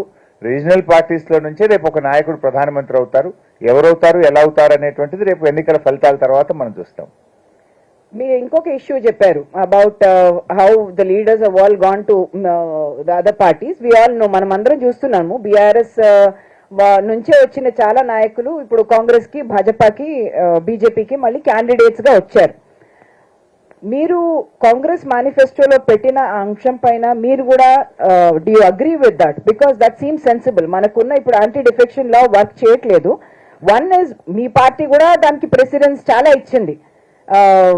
అట్లాంటి చేరికలు మీరు చేర్చుకున్నారు కాబట్టి మేము కూడా చేస్తున్నాం అంటున్నారు. While he condemned at that time, now the shoe is on the other foot అనుకోవాలి. యా అగ్రీ అండి. అంటే ఇప్పుడు అప్పుడేమో మేము మర్జ్ అయింది ఒక 2/3 ఎమ్మెల్యేస్ కాన్స్టిట్యూషన్ లో ఉన్న ప్రొవిజన్ ప్రకారంగా ఆ రోజు మా పార్టీలో వాళ్ళు మెర్జ్ అయ్యారు. కానీ కొంతమంది మంత్రులు కూడా అయ్యారండి రిజైన్ కూడా చేయకుండా. కానీ ఇక్కడ మీరు గమనిస్తే బీఆర్ఎస్ ఎమ్మెల్యేగా ఉంటూ ఆయన ఈరోజు కాంగ్రెస్ పార్టీ తరఫున లోక్సభకు పోటీ చేస్తా ఉన్నాడు. అది చాలా దారుణమైనటువంటి విషయం. Sitting MLA of BRS party contesting on Congress party B form. How do you agree? On the other hand Congress ఏం చెప్తుంది? ఆటోమేటిక్ గా వాళ్ళు డిస్క్వాలిఫై అయిపోవాలని వాళ్ళ మేనిఫెస్టోలో పెడుతూ వాళ్ళ మేనిఫెస్టోకు భిన్నంగా మీరు బీఆర్ఎస్ అభ్యర్థిని పార్లమెంట్ అభ్యర్థిగా పోటీ చేయించడం అంటేనే మీ యొక్క మేనిఫెస్టో శాంటిటీ లేదు. Your manifesto doesn't have any sanctity. Before one last question also I must check. మీరు భాష గురించి మాట్లాడారు. ఇప్పుడు కేసీఆర్ గారి మీద ఈసీ కూడా ఒక నిషేధం విధించింది ఇప్పుడు 48 అవర్స్ చెప్పకూడదు అని. రేవంత్ గారిని వాడిన భాష I don't think civil society people will agree with that either. కానీ ఏమంటున్నానంటే ఆయన ఏమంటారంటే దానికి పేటెంట్ అయితే కేసీఆర్ గారే కదా ఇట్లాంటి భాష వాడడానికి. ఇన్ యోర్ వ్యూ పీపుల్ అంటే పొలిటీషియన్స్ ఇలాంటిది కరెన్సీలో ఉంటుంది, రెజనేట్ అవుతుంది, వైరల్ అవుతుంది, దానివల్ల ఓట్లు పడతాయి అనుకుంటారేమో. But is that true? What is your view on it? భాష విషయంలో కేసీఆర్ గారు ఉద్యమ సమయంలో వాడిన వ్యంగ్యంగా వాడారు తప్ప వారు ఈ రకమైనటువంటి భాష ఎప్పుడు వాడలేరు. దవే పేగులు మెడలేసుకుంటా, నీ కండ్ల గుడ్లు బీకి గోటీలాడుతా, నీ డ్రాయర్ ఊడబీక్తా, ఈ రకమైన భాష కేసీఆర్ గారు ఎప్పుడు వాడలేరు. దట్టు ఆయన ముఖ్యమంత్రిగా వాడలేరు. ఆయన ఉద్యమ సమయంలో వాడిన వ్యంగ్యం ఉండేది, ప్రజలకు అర్థమయ్యేటట్టు సరళమైన వాడుక భాషలో వారు చెప్పే ప్రయత్నం చేశారు తప్ప ఈ రకమైనటువంటి భాష వాడలేరు. ఇవాళ నిజానికి ముఖ్యమంత్రిగా రేవంత్ రెడ్డి గారు మాట్లాడే భాష పట్ల మాత్రం రాష్ట్రంలో ప్రజలు, విద్యావంతులు, మేధావులు ఎవరు కూడా దాన్ని హర్షించడం లేదు. అది డెఫినెట్ గా అది రాష్ట్రానికి కూడా మంచిది కాదు. ఎట్టి పరిస్థితుల్లో ఆయన భాష మార్చుకోవాలి. ఇలా ఒక ప్రభుత్వంలో ఉన్న వ్యక్తి తన పరిపాలన ద్వారా, తన చర్యల ద్వారా మెరుగైన పాలన అందించడం ద్వారా ప్రజల ప్రేమ, ప్రజల మెప్పు పొందాలి తప్ప ఇలాంటి భాష ద్వారా మెప్పు పొందుతారనుకుంటే అది పొరపాటు.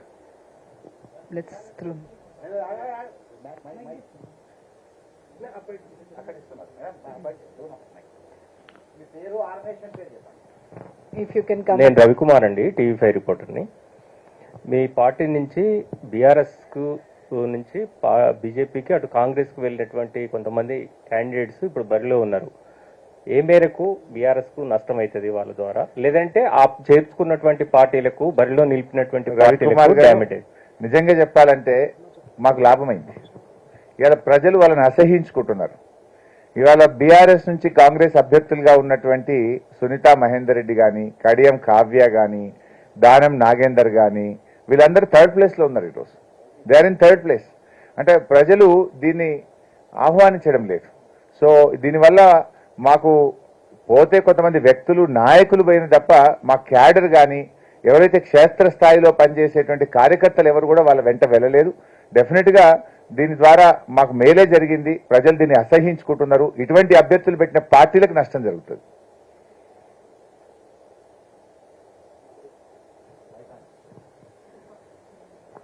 Name and organisation.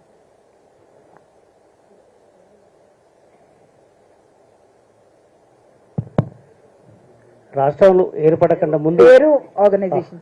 K Narender, Zee News Telugu bureau చీఫ్ని.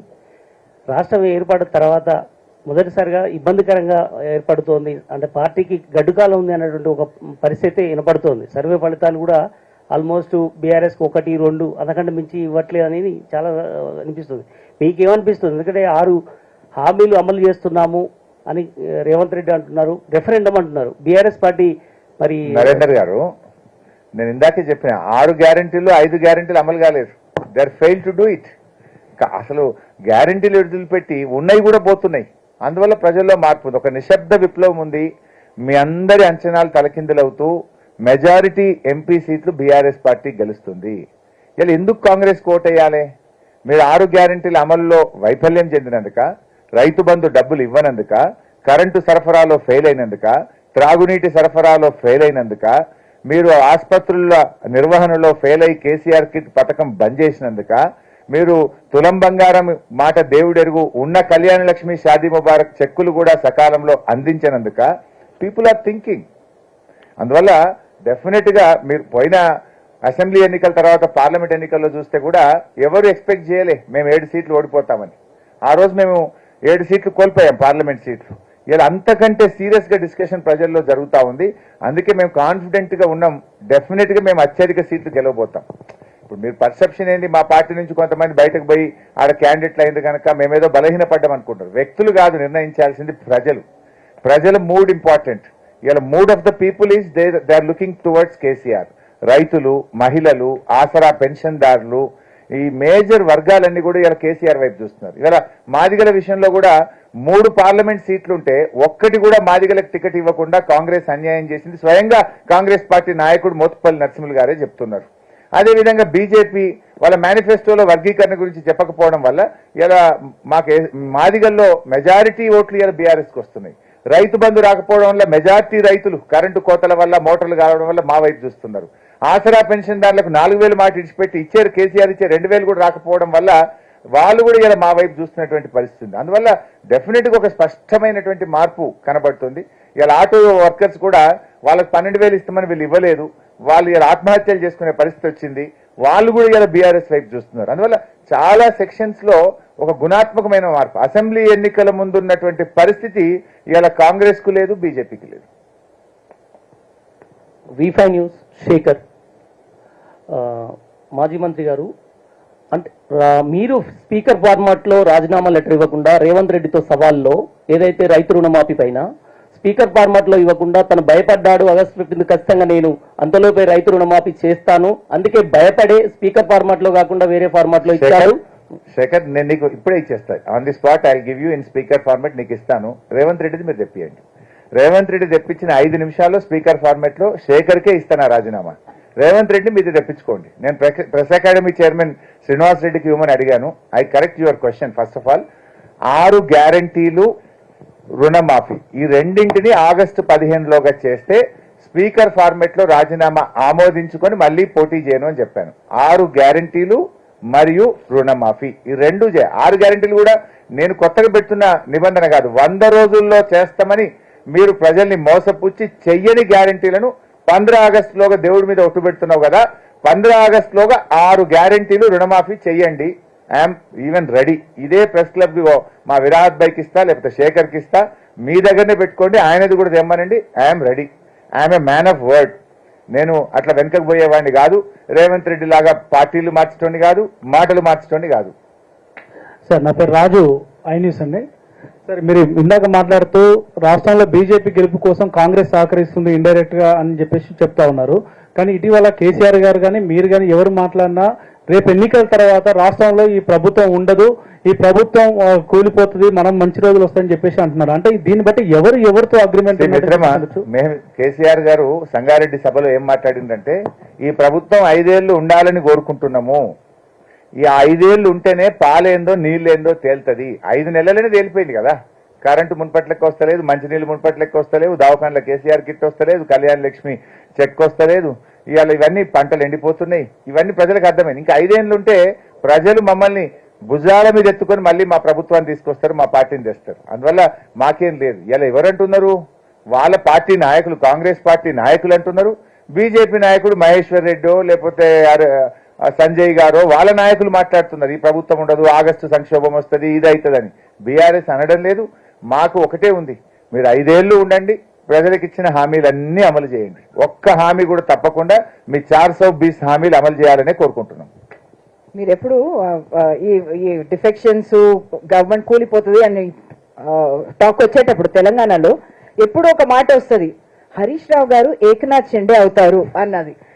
దానికి మీ రియాక్షన్ ఏంటి? మీ తెలుగు బాగా ఇంప్రూవ్ అయింది ఉమా గారు. నాకు తెలుగు బాగానే వస్తుందండి, ఇక్కడ భయపడతాను ఇక్కడ మాట్లాడడానికి, లేకపోతే బాగానే మాట్లాడతానులేండి. అయితే ఉమా గారు, ఇట్లాంటి క్వశ్చన్ కొన్ని 100 సార్లు ఆన్సర్ చేశాను. నేను పదవి కంటే వ్యక్తిత్వానికి ప్రాధాన్యత ఇస్తాను. I don't want to lose my character for a post. ఎందుకంటే పదవి రావచ్చు, పదవి పోవచ్చు. పోయిన వ్యక్తిత్వం మనిషి జీవితంలో పొందలేడు. క్యారెక్టర్కు, వ్యక్తిత్వానికి ప్రాధాన్యత ఇచ్చే వ్యక్తిని ఏదైనా పార్టీ నిర్ణయానికి కేసీఆర్కు లోబడే హరీష్ రావు ఉంటాడు తప్ప he will never become Eknath Shinde or anything else. Harish Rao garu నమస్కారం. యూసుఫ్ బాబు, ప్రజాపూర్. ప్రస్తుతం తెలంగాణ రాష్ట్రంలో మైనార్టీ వర్గాలు, ప్రజా సంఘాల్లో ఒక ఆందోళన కనిపిస్తుంది. చర్చలు జరుగుతున్నాయి. మాస్కులలో కూడా అక్కడక్కడ చర్చలు నడుస్తున్నాయి. మీరు చర్చలలో నాకు తెలియదు. నిన్న ఫ్రైడే నేను మాస్క్ ఏమంటే బీఆర్ఎస్ పార్టీ పూర్తిగా కనుమరుగు కాబోతుంది. దాని ప్లేస్లో బీజేపీ వస్తుంది. అయితే రాష్ట్రంలో ఇబ్బందులు వస్తాయనే దాని మీద ప్రజల్లో చర్చ నడుస్తుంది. మీ దృష్టికి వచ్చిందా? వస్తే మీరు అంటే ఒక ప్రాంతీయ పార్టీ అనేది ఇక్కడ అవసరం అనే ఒక ఉంది. ఎందుకంటే తెలుగుదేశం పార్టీ ఎట్లా లేదు ఉన్నా కూడా. యూసుఫ్ బాబు గారు, your question is a very valuable question and a good question. ఆ ప్రశ్నలోనే సమాధానం ఉంది. ఇవాళ ఈ రాష్ట్రంలో బీజేపీ లాంటి మతతత్వ పార్టీ వస్తే మైనార్టీలకు రాబోయే రోజుల్లో ఇబ్బందులు వస్తాయి. రావద్దంటే ఏం చేయాలి మరి? ఆ మైనార్టీలు అందరూ ఒకటై ఇలా బీఆర్ఎస్ పార్టీని కాపాడుకోవాలి. It is your responsibility now. All minorities should think. మీరందరూ కూడా ఈ బీఆర్ఎస్ పార్టీని కాపాడుకుంటేనే ఆ స్పేస్ ఇంకొక జాతీయ పార్టీ వాళ్ళు వచ్చి ఇక్కడ ఆక్యుపై చేసుకోవద్దంటే ఇలా ముస్లిం మైనార్టీలు, క్రిస్టియన్ మైనార్టీలు అందరూ కూడా బీఆర్ఎస్ పార్టీకి పార్లమెంట్ ఎన్నికల్లో ఓటేసి బీఆర్ఎస్ పార్టీ అత్యధిక సీట్లు గెలుచుకోవడం ద్వారా మీరు అన్నటువంటి మతతత్వ పార్టీని రాష్ట్రంలో రాకుండా ఆపే అవకాశం ఉంటుంది. ఇవాళ మేము స్పష్టంగా చెప్తున్నాం, ఎట్టి పరిస్థితుల్లో మేము బీజేపీతో కలవము, మతతత్వ శక్తులతో మేము కలవము, మేము సెక్యులర్ గా ఉంటామనేది మా పార్టీ ముందు నుంచి చెప్తూ వచ్చింది, ఆచరిస్తూ వచ్చింది, భవిష్యత్తులో కూడా ఆచరిస్తాం. అందువల్ల దట్స్ వై ఐ అపీల్. అవి మేరా స్పీచ్ మే బి బోలా. అందువల్ల మీరు దయచేసి ముస్లిం మైనార్టీలు అందరూ కూడా ఈ కాంగ్రెస్ ఏంటంటే జాతీయ స్థాయిలో చూపించి ఆటోమేటిక్ గా మాకు మైనార్టీ ఓట్లు పట్టే అని ఒక ప్రయత్నం చేస్తుండ్రు. ఇవాళ ఇంకొక ఇంపార్टेंट विषय मैं और एक बात भी बोलना चाह रहा हूं. बहुत सारे जगहों में कांग्रेस पार्टी थर्ड प्लेस में है और जहां पर कांग्रेस पार्टी थर्ड प्लेस में है, आप कांग्रेस को वोट डालने में बीजेपी को फायदा पहुंच सकता है. अब देखिए मेदक है, सिकंदराबाद है, एग्जाम्पल बोल रहा हूं, ऐसे बहुत सारे सीट है. अब सिकंदराबाद में दानम नागेंद्र थर्ड प्लेस में है. आप माइनॉरिटीज दानम नागेंद्र को वोट डालने में किसका फायदा हो सकता? बीजेपी का फायदा हो सकता. वहां पर नंबर 1 में बीआरएस है. अगर से आप बीआरएस को डाले तो एक सेक्युलर पार्टी जीत जाएगा, बीजेपी को हम हरा सकते हैं. जैसा मेदक है वहां बीआरएस नंबर 1 में है, आप वहां कांग्रेस तो थर्ड प्लेस में है, वहां वोट डालने में फायदा बीजेपी को पहुंच सकता. आप लोग सोचना चाहिए, पार्लियामेंट सीट वाइज सोचना चाहिए. सेक्युलर पार्टी को जिताने के लिए आपस में कौन सा फाइट किसके पार्टी में बीच में हो रहा है, नहीं तो बीजेपी को रुकाना है, बीजेपी से टकरा लेना है, कौन सा पार्टी ले सकता है. आप लोग सोच के पार्लियामेंट वाइज सोच के भी आपका निर्णय होना चाहिए. సార్ నేను హిందీ మిలాప్, నా పేరు వికాస్ జగతాబ్. ఇప్పుడే మీరు చెప్పారు సంకీర్ణ ప్రభుత్వం వస్తుంది కేంద్రంలో, రీజనల్ పార్టీ నుండి ప్రధానమంత్రి అవుతారు. బీజేపీ కూడా అదే చెప్పేది, మీరు ఒక బలమైన ప్రభుత్వం కావాలంటే మోదీకి ఓటేయాలి, లేకపోతే సంవత్సరానికి ఒక ప్రధానమంత్రి, నేను ప్రధానమంత్రి అవుతా అని మన దేశ అభివృద్ధికి ఆటంకాలు కలుగుస్తారు. అందుకే ప్రధానమంత్రి కోసం మోదీ గారే అవసరం అని చెప్తున్నారు. వికాస్ గారు, ఈ దేశంలో సంకీర్ణ ప్రభుత్వాలు ఏర్పడలేదా? ఆ ప్రభుత్వాల్లో ఈ దేశం ఏమైనా దెబ్బతిన్నదా? దేశాన్ని కాపాడలేదా వాళ్ళు? మోడీ గారు ఏం కాపాడింది బాబు? పేదరికం పెరిగింది, ఆకలి పెరిగింది, నిరుద్యోగం పెరిగింది, రూపాయి విలువ పడిపోయింది, సిపాయి విలువ పడిపోయింది. ఏమిచ్చిండ్రు మీరు? అంత బలమైన ప్రభుత్వం మరి మోడీ గారి ప్రభుత్వం ఉంటే what is that people got? ప్రజలకేమొచ్చింది? ప్రజలకు మీ 10 ఏళ్ల బలమైన ప్రభుత్వంలో ఏ వర్గం బాగుపడ్డది? ఇవాళ ప్రపంచంలో రేటింగ్లో చూస్తే పేదరికంలో ఇండియా అట్టడుగున ఉన్నది, ఆకలిలో అట్టడుగున ఉంది. రూపాయి విలువ మీరు ఎక్కినాడు 60 రూపాయలు ఉంటే ఇలా 83 రూపాయలకు పడిపోయింది. Day by day it is going down. ఆహార ధాన్యాల దిగుమతి పెరిగింది, నూనె ఇతర దేశాల నుంచి దిగుమతి చేసుకుంటాం, మంచి నూనె, వంట నూనె ఇతర దేశాల నుంచి దిగుమతి చేసుకుంటా ఉన్నాం. మీరు ఎక్కడ ప్రగతి సాధించారు? నిరుద్యోగం పెరిగింది, సంవత్సరానికి 2 కోట్ల ఉద్యోగాలు ఇస్తామన్నారు. మీరు ఇంత బలమైన ప్రభుత్వమే కదా, 20 కోట్ల ఉద్యోగాలు. మేక్ ఇన్ ఇండియా అన్నారు. What happen to make in India? What is the progress in make in India? What is that you have achieved in 10 years? you are such a strong person, then what happened to Make in India? Harish గారు నమస్తే అండి. నా పేరు పద్మరాజు, నవ Telangana. Sir, మీరు ఆర్థిక శాఖ మంత్రిగా కూడా పనిచేశారు. అయితే ఇప్పుడు 6 గ్యారెంటీల గురించి చెప్పారు, రేవంత్ గారు 6 గ్యారెంటీ గురించి. అయితే మీ మొదటి 2014లో ఇచ్చిన మేనిఫెస్టోలో 2 కీలకమైన అంశాలను బీఆర్ఎస్ విస్మరించినటువంటిది అంశం. ఒకటి, దళితులకు 3 ఎకరాల భూమి, అంటే అది వాళ్ళ యొక్క ఆర్థిక స్వావలంబనకు ఉపయోగపడి ఉంటుంది. రెండవది నిరుద్యోగ భృతి. ఈ రెండింటిని కూడా అమలు చేయలేకపోయినటువంటిది ఒక విమర్శ. రెండో ప్రశ్న, ఇప్పుడు మామూలుగా కేసీఆర్ వాణి చెప్తే స్పందన బాగా వస్తుంది, ఆయన బయటికి వెళ్ళిన తర్వాత విపరీతమైన మార్పులు వస్తాయని చెప్తున్నారు. అలాంటి కేసీఆర్ గారు అసెంబ్లీకి ఎందుకు రాలేకపోతున్నారు, ఒక ప్రధాన ప్రతిపక్ష నేతగా, ఒక ఎమ్మెల్యేగా? Thank you Vikas. ఈ 2 క్వశ్చన్లు గతంలో ఆన్సర్ చేశాం వికాస్. సో మొదటిది, మేము 2 గ్యారెంటీలు అమలు చేయలేదు అన్నారు. ఓకే, మేము చెప్పిన దాంట్లో 80% అమలు చేశాం, 1 2 మేము చేయలేదు. కానీ కాంగ్రెస్ పార్టీ 6 చెప్పి 5 చేయలే కదా బైసాబ్. ఇప్పుడు నేను 5 ఏమేం చేయలేదో కూడా మీకు చెప్పాను. దట్టు 100 రోజుల్లో చేస్తామని బాండ్ పేపర్ మీద రాసిచ్చారు మీరు. నంబర్ 1. నంబర్ 2, మొదటి సంతకం అన్నారు, అసెంబ్లీలో చట్టబద్ధత అన్నారు. పోనీ డబ్బులు ఖర్చు పెట్టడానికి అవసరం లేని ప్రజల్ని రోజు కలిసే ప్రజాపాలన కూడా చేయలే కదా మీరు. రెండో పాయింట్ నేను చెప్పాలనుకున్నది, మేము మేనిఫెస్టోలో చెప్పకపోయినా, ఎన్నికల సమయంలో హామీ ఇవ్వకపోయినా చాలా చేశాం. Where we felt that people are needed and ప్రజలకు ఇది అవసరం అనుకున్నటువంటి major issues like Rythu Bandhu, 11 విడతల్లో 72,000 కోట్ల రూపాయలు ఇచ్చిన Rythu Bandhu, it is not a poll promise, it is not an election promise. 72,000 కోట్లు అంత పెద్ద పథకం ఎన్నికల్లో హామీ ఇవ్వకపోయినా చేశాం. లైక్ కళ్యాణ లక్ష్మి, 13 లక్షల మందికి 11,000 కోట్ల రూపాయలతో ఇచ్చిన కళ్యాణ లక్ష్మి మేము ఎలక్షన్ టైంలో ప్రజలకు మా మేనిఫెస్టోలో పెట్టలేదు, అయినా వీ హ్యావ్ డన్ దట్.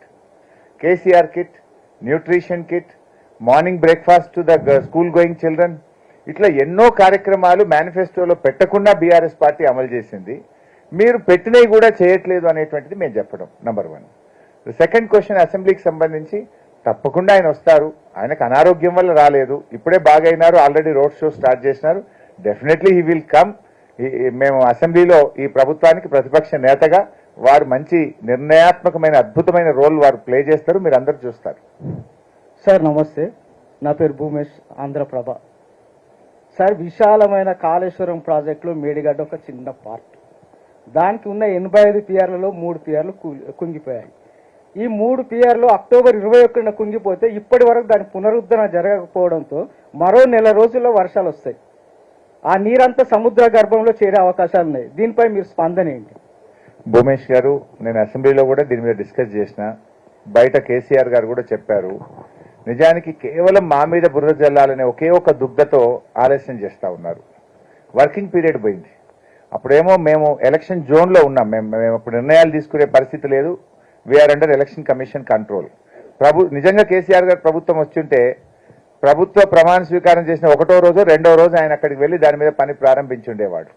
కానీ ఈరోజు ఏమైతుంది, 6 months వర్కింగ్ పీరియడ్. గోదావరిలో ఇప్పుడు 6 నెలలు ఇది మంచి వర్కింగ్ పీరియడ్. ఈ 6 నెలల విలువైన సమయాన్ని ప్రభుత్వం వృధా చేసింది. రాజకీయంగా మమ్మల్ని ఏదైనా బదనాం చేయాలంటే there are many forums, there are many areas you can fight with us, but not at the cost of the farmers.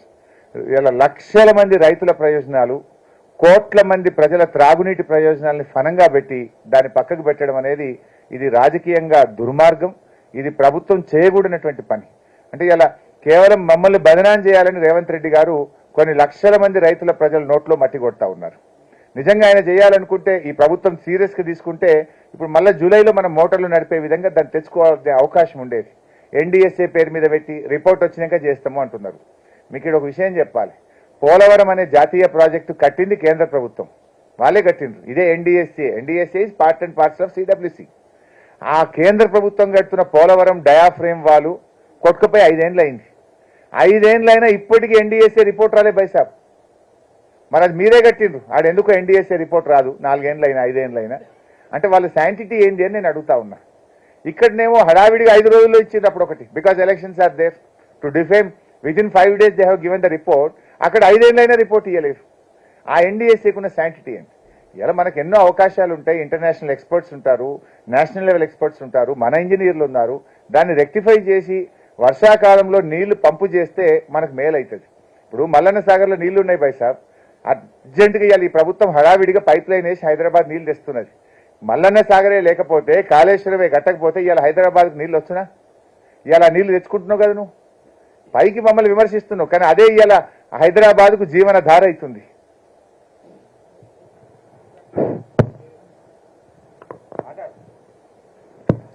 నేను సతీష్ అని ఎన్టీవీ రిపోర్టర్ని. సార్, ఈ పార్లమెంట్ ఎన్నికల్లో మీకు ఏ పార్టీ నుంచి గట్టి పోటీ అనుకుంటున్నారు? రాష్ట్రంలో అధికారంలో ఉన్న కాంగ్రెస్ పార్టీయా, కేంద్రంలో ఉన్న బీజేపీయా, ఏది మీకు గట్టి పోటీ అనుకుంటున్నారు? మీరు ఎన్ని సీట్లు గెలవబోతున్నారు సార్? మొదటిదేమో కాంగ్రెస్ బీజేపీ కంటే, రెండు పార్టీల కంటే ఎక్కువ సీట్లు మేము గెలుస్తాం, నంబర్ 1. నంబర్ 2, కొన్ని ప్లేసెస్ లో కాంగ్రెస్ తో పోటీ ఉంది, కొన్ని ప్లేసెస్ లో బీజేపీతో పోటీ ఉంది. అది parliament to parliament, candidate to candidate అది వేరీ అవుతుంది. సార్, నేను కుమార్, V6 వెలుగు నుంచి. సార్, రీజనల్ పార్టీస్ నుంచి ఎవరో ఒకరు పీఎం అవుతారని మీరు చెప్తున్నారు కదా, కేసీఆర్ గారికి ఏమన్నా అవకాశం ఉందా? సో నేను ప్రిడిక్షన్ చేయలేను, ఆస్ట్రాలజిస్ట్ను కాదు. లెటెస్ట్ సి పోస్ట్ ఎలక్షన్ సినారియోలో ఎట్లాంటి సిచ్యువేషన్ ఎమర్జ్ అవుతుంది అనే దాన్ని బట్టి చూద్దాం. సార్, నా పేరు సవీన్ సార్, స్వతంత్ర టీవీ. కాంగ్రెస్ పార్టీ నిన్న విడుదల చేసిన మేనిఫెస్టోలో మీరు 7 మండలాలు ఆంధ్రాకి ఇచ్చారని చెప్తున్నారు. అందులో భద్రాచలం అభివృద్ధికి ఆటంకంగా ఉన్న 5 పంచాయతీలు తిరిగి తెలంగాణలోకి తెస్తాము, హైదరాబాద్కు సుప్రీంకోర్టు బెంచ్, నీతి ఆయోగ్ రీజనల్ ఆఫీస్, పాలమూరు రంగారెడ్డికి జాతీయ హోదా, ఇట్లాంటివి ఎట్లా చూడాల్సి ఉంటుంది? బీఆర్ఎస్ పార్టీగా మీరేం చెప్తారు? ఇది పెద్ద జోక్ కదా బాయ్ సాబ్. Let me finish. It's a big joke కదా కాంగ్రెస్ పార్టీ ఆ మాట చెప్పడం. ఈ 7 మండలాలను, ఈ 5 గ్రామాలను ఆంధ్రాలో కలపడానికి బిల్లుకు సంతకం పెట్టిందే కాంగ్రెస్ పార్టీ. ఇప్పుడు 100 ఎలుకలు తిన్న పిల్లట తీర్థయాత్రలకు పోతా అన్నదట. ఇదన్నా కలిపిందే మీరు కదా, ఈ ఊర్లను కలిపిందే మీరు. మళ్ళీ వాపస్ చేస్తాను ఎవరి చెవులో పువ్వు పెడుతున్నారు. ఆ రోజు అపోజ్ చేసింది మేం బాయ్ సాబ్. ఇక బీజేపీ బిల్లు ప్రవేశపెట్టింది, బిల్లుకు మద్దతు ఇచ్చింది కాంగ్రెస్ పార్టీ. నువ్వు మళ్ళీ ఇలా వాపస్ చేస్తా అంటే నంబర్ 1. నంబర్ 2, పాలమూరుకు జాతీయ ప్రాజెక్ట్ అన్నారు. ఇది కూడా జోక్ కదా బాయ్ సాబ్. ఆ రోజు రాష్ట్ర విభజన బిల్లు తయారు చేసేటప్పుడు కాంగ్రెస్ పార్టీ పోలవరంను జాతీయ ప్రాజెక్టు పెట్టినరు. ఆ రోజే పాలమూరో కాళేశ్వరమో జాతీయ ప్రాజెక్టు పెట్టింటే ఇవాళ మనకు కూడా పోలవరం లాగా వచ్చింటుండే కదా. ఆ రోజు బిల్లులో పెట్టకుండా తెలంగాణకు అన్యాయం చేసింది కాంగ్రెస్ పార్టీయే. అంటే ఇవాళ ప్రజల్ని మభ్యపెట్టడానికి మొన్న అసెంబ్లీ ఎన్నికల ముందు గోల్మాల్ ప్రచారము 6 గ్యారెంటీలతో ఎట్లా చేసిండ్రో ఇప్పుడు పార్లమెంట్ ఎన్నికల ముందు కూడా అదే తరహాలో ఇదో డ్రామా చేస్తుంది కాంగ్రెస్ పార్టీ. సార్, శ్రీకాంత్ మహాన్యూస్ ఉంది సార్.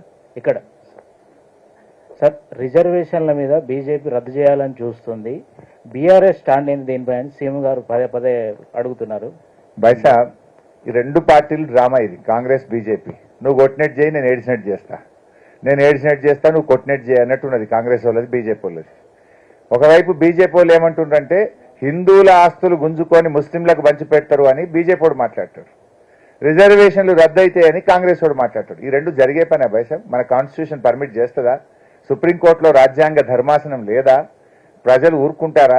ఇవేవి జరగవు. ఈ 2 పార్టీలు కూడా ఓట్ల కోసం ప్రజల సెంటిమెంట్ను రెచ్చగొడుతున్నారు. ఇక్కడ 2 పార్టీలు ఏం నాటకం ఆడుతున్నాయి? 10 ఏళ్ల అధికారంలో ఉన్న బీజేపీ 10 ఏళ్లలో దేశ ప్రజలకు ఏం చేశామో చెప్పి బీజేపీ ఓటు అడగాలి, కానీ అది అడుగుతలేరు.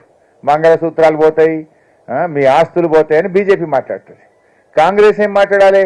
5 నెలలుగా రాష్ట్రంలో అధికారంలో ఉన్న కాంగ్రెస్ పార్టీ ఈ 5 నెలల పాలనలో ప్రజలకిచ్చిన హామీలు అమలైనయా లేదా, గత ప్రభుత్వం కంటే మెరుగ్గా ఏం చేసినామో చెప్పి కాంగ్రెస్ ఓట్లు అడగాలి. కానీ వీళ్ళు తమ పాలన గురించి చెప్పుకునే పరిస్థితులు అంతా రివర్స్ గేర్ కదా బై సాబ్. కరెంటు వాయ్, మంచినీళ్ళు వాయ్, పంటలు ఎండిపోయి, దవాఖానలు ఖరాబ్ అయిపోయాయి, రివర్స్ గేర్ నడుస్తుంది. చెప్పుకునే దిక్కు లేక, అవకాశం లేక రిజర్వేషన్ అనేటువంటి ఒక అంశాన్ని తెచ్చినారు. దేన్ని కూడా బీఆర్ఎస్ అంగీకరించదు.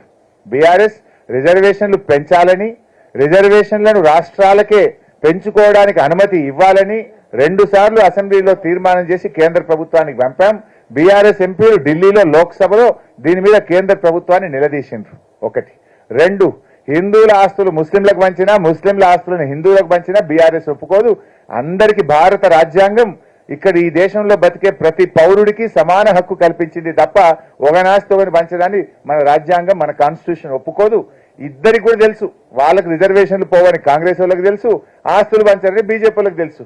కేవలం ఓట్లు కొల్లగొట్టడానికి, ప్రజలను సెంటిమెంట్ పేరు మీద ఓట్లు పొందడం కోసం ఆడుతున్న డ్రామా ఈ రెండు పార్టీలు ఒక దేశంలో అధికారంలో ఉన్నాడు, ఒక రాష్ట్రంలో అధికారంలో ఉన్నాడు. మీ పాలనకు రెఫరెండం, మీ పాలనలో ప్రజలకు ఏం చేశారో చెప్పి ఓట్లు అడగాలి తప్ప ఈ పిచ్చి డైలాగులు మీరు కొడుతున్నారంటేనే మీరు ఫెయిల్ అయిపోయినరు. మీ పాలన గురించి చెప్పుకునే పరిస్థితి మీకు లేదు. మీ పరిపాలన అట్టర్ ఫ్లాప్ అయింది కనుకనే ఇలాంటి అంశాలను తెరమిద్దేస్తున్నారు. Thank you. We can now wind up, but before that one last thing. ఇక్కడైతే సార్ మీరు సార్ నేను శ్రీనివాస్ ముద్ర.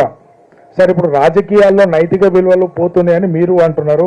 సేమ్ టైం వాళ్ళు అక్కడి నుంచి వచ్చిన వాళ్ళని వీళ్ళు తీసుకుంటారు, వీళ్ళ నుంచి వచ్చినప్పుడు వాళ్ళు తీసుకుంటారు. ఇప్పటికైనా అంటే మీ పార్టీ ఇప్పటికైనా కూడా ఒక స్టాండ్, అంటే నెక్స్ట్ టైం మేము అధికారంలో వస్తే బిఫోర్ మీ పార్టీలోకి వచ్చేటప్పుడు వాళ్ళకు ఉన్నాయన్ని వదిలేసిన తర్వాతనే తీసుకుంటామని ఏదైనా స్టాండ్ ఏమన్నా తీసుకొని స్పెసిఫిక్ గా హామీ ఇవ్వగలుగుతారా? ఇప్పటికే ఈ అంశం మీద కేసీఆర్ గారు చాలా స్పష్టంగా చెప్పిండ్రు. తప్పకుండా ఆ దిశగా పార్టీ ఆలోచిస్తుంది.